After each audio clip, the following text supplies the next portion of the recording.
আমি এনেকি বছৰে বছৰে বাতৰ পূজা বুলি কয় এইটো আমাৰ যিকোনো মঙলবাৰ বা শনিবাৰে বাৰ এটা লৈ পেলাই আমি এই বাতৰ পূজা কৰোঁ। এই বাতৰ পূজাটো আমাৰ আদি পূৰ্বৰ পৰা চলি আছে।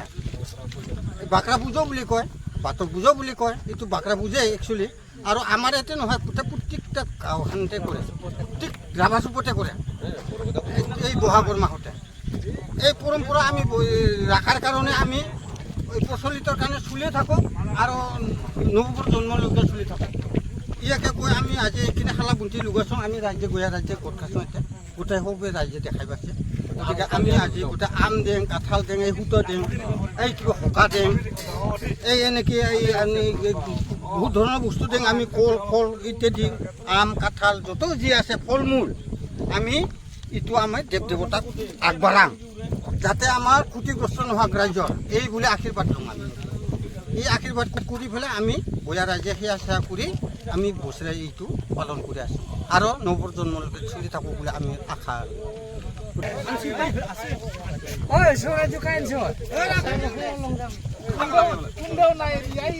আগত লাগে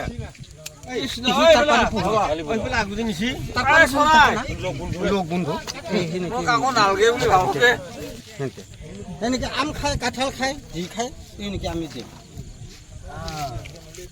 গতিকে আৰু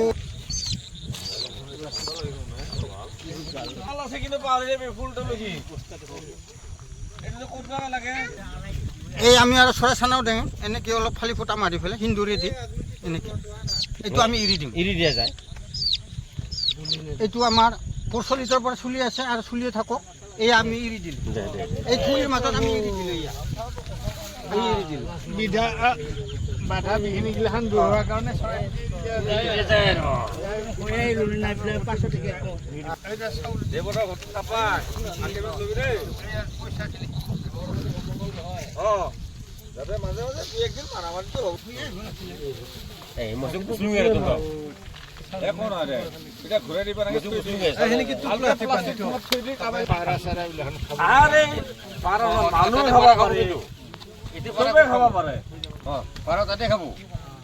মানুহে খাল দেখি কিবা দি হামটাই বান্ধি দিছোঁ।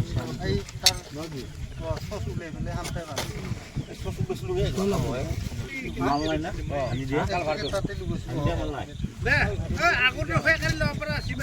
এইখিনি কথা হ'ব একেবাৰে তাতো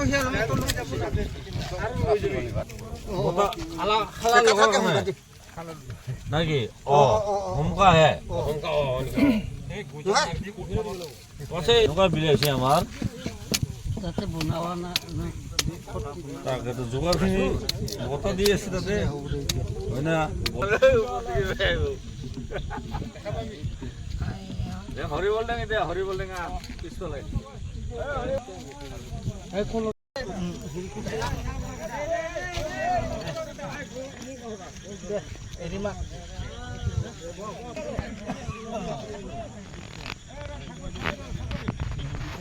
কৃষ্ণ প্ৰভু ৰাজমান্না ৰাজ বিয়া দি বুলি পেলাই কৈছে। আজি যেনেকৈ শলাখৰ জ্বলি আছে এনেকৈ আজি বাতৰ পূজা বুলি পেলাই কৈছে। আজি এনেকৈ যেনেকৈ শলাখৰ জ্বলি আছে আমাৰ কাত্ৰিবাৰী ৰাইজকো এনেকৈ শান্তিপূৰ্ণ ভাৱত ৰাখিছে প্ৰভু।